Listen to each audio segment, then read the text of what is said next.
The old clock shop. It's Christmas Eve and closing time for shops. Ray's old clock shop is still open. Two shoppers call at this late hour. Christmas Eve had arrived. As last minute shoppers were going home, a thick white sheet of snow lay over Salt Lake City, USA. Yet the lights were still burning in the old clock shop as Ray, its old deaf owner, worked on a clock he had sold that day. Having finished his work, Ray stood up and was on his way to the back room when a cold rush of air from the front door hit the back of his neck. He turned to meet a last minute shopper, but his old wise eyes told him that this was not a shopper. He saw two men, one in his 20s, the other closer to 50. The younger man remained at the door. The older man approached the counter with no sign of friendliness in his eyes. Ray was able to hide his growing fear as he slowly pushed a notepad and a pencil across the counter. He smiled at the unfriendly face, then pointed to his ears and shook his head from side to side. A quick look of surprise changed the man's face as he studied the notepad, then turned and said something to his friend. Ray used the chance to look closely at the man, paying attention to the shape of a gun and a restless hand in the man's right coat pocket. Anger boiled within him, but it was kept down by an inner voice that said, "Be still." He wrote on the notepad, "May I help you?" For the first time, the older man looked directly at Ray and smiled, a cruel, mocking smile. They both understood why he was there, why his friend remained at the door. They looked like men who were down on their luck and were now ready to try something they would later be sorry about. Now, you see, the old clock shop is the heading of the story. It was Christmas Eve. Ray, an old and deaf owner of the shop, was still working on a clock. He stood up to close the shop. Suddenly, he saw two men, one in his 20s and the other closer to 50, coming towards his shop. He understood that the men were not shoppers. The younger man stayed at the door, while the older man came in with no sign of friendliness in his eyes.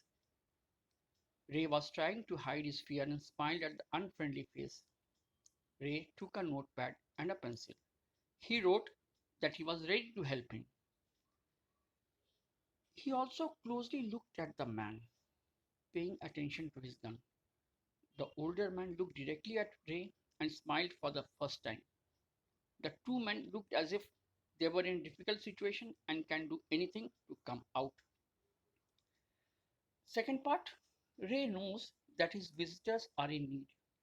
He accepts an old watch in exchange for a good sum of money. The message of peace and goodwill spreads everywhere as the old clocks chime Merry Christmas. The clocks ticked on. Ray calmly wrote another message. "Have you come to pick up a clock or watch?"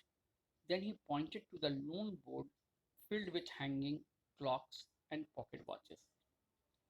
He was not a broker, but at the same time couldn't say no to the needy people who placed their old watches or clocks before him for anything they could get.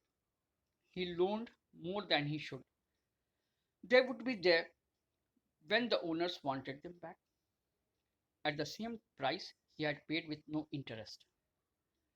Then the older man seemed to feel a little easier, took out his hand from his pocket, and quickly looked at the watch on his wrist. "How much will you give me for this?" the man wrote.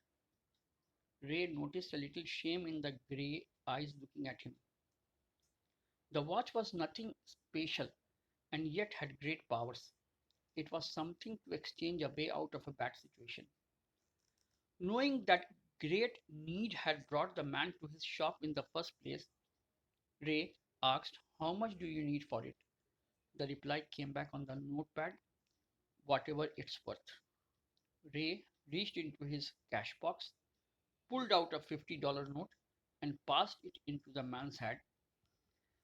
As they shook hands, Ray looked into the man's eyes.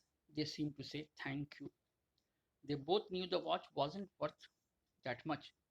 Before turning to leave, the man wrote, I'll be back to pick it up as soon as I can. Merry Christmas. The little story ended on the half hour with the clocks striking all together. The timepieces, which had been looking on silently all the while, rang out the time with such feeling that even Ray thought he could hear them. Their sweet musical message was filled with hope. The timeless message of peace on earth, goodwill towards all, was felt by the three men who stood in the old clock shop. Now, see, Ray, he understood the position. He asked the old man whether he wanted to pick up a clock or a watch. Ray was not a person who used to lend money at interest on the security of an article. He helped people who were in need. People placed their old watches or clocks before Ray for something they could get, and on return, he loaned more than he would and without interest. Now, the older man felt a little easier. He asked Ray how much will he give for the wristwatch. He was really in a difficult situation, and the old shopkeeper understood this. The watch was nothing special, but can bring the older man out of the bad situation.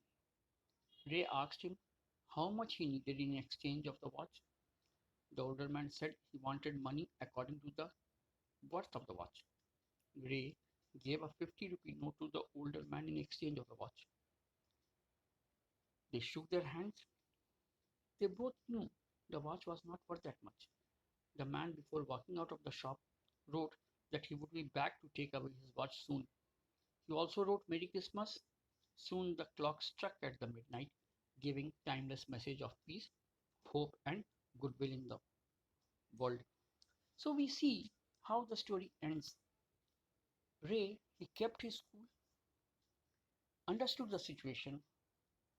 He also understood the position of the two men, and by his calm behavior, good attitude, he turned the two people who were thieves into good people. Thank you.